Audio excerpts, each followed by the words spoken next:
ఈ వాక్యాన్ని వీక్షిస్తున్న సహోదరి సహోదరులందరికీ క్రీస్తు పేరట వందనములు. ఈరోజు వాక్యం ద్వారా దేవుడు మనతో చెబుతున్న మాట, ఇది యెహోవా ఏర్పాటు చేసిన దినము, దీని యందు మనము ఉత్సహించి సంతోషించదము. కీర్తన గ్రంథము 118:24. ప్రతిదినము దేవుడు ఏర్పాటు చేసిందే. అయితే ఈ రోజు ఎందుకంత ప్రత్యేకమైనది అంటే, నిన్నటి రోజు జరిగిపోయింది, దాన్ని మార్చలేం, మన కంట్రోల్లో ఉండదు.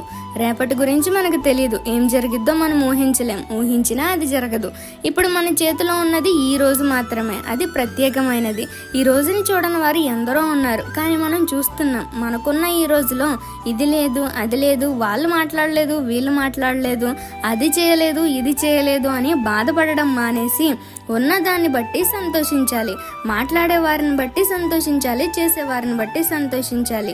ఇవన్నీ జరగడానికి కారణమైన దేవుణ్ణి బట్టి సంతోషించాలి.